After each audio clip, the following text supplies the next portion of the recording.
Too much of a good thing. It's the perfect time to be transformed. I'm Mike Morrison with 2 minutes of insight and inspiration. Welcome to 2 Minute Transformation. You know, there really is such a thing as too much of a good thing. Now, that smacks of contempt in light of the decadence and excess of our society today.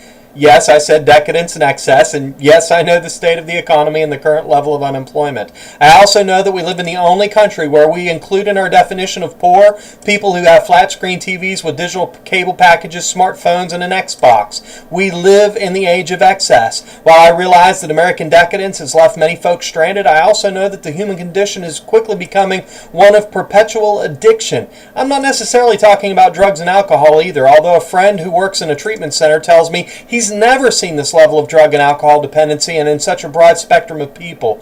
I saw a sign the other day for gamblers to call to get help. I had to chuckle when I saw that it was paid for by the state, a state that sponsors gambling.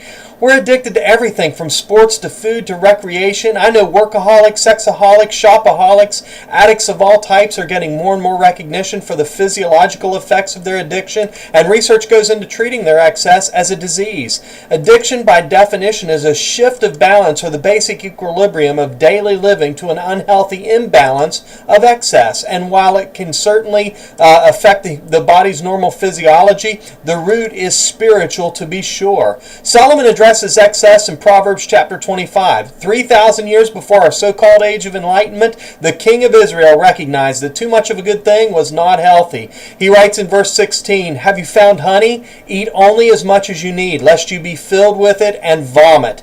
It doesn't matter what it is. Too much of it will make you sick. Honey here is a good thing. Chocolate is a good thing. Recreation is a good thing. Too much of anything, and you're throwing off your spiritual balance. And where your spirit goes, so goes the rest of you. So out with the bad stuff, moderation with the rest, and be transformed.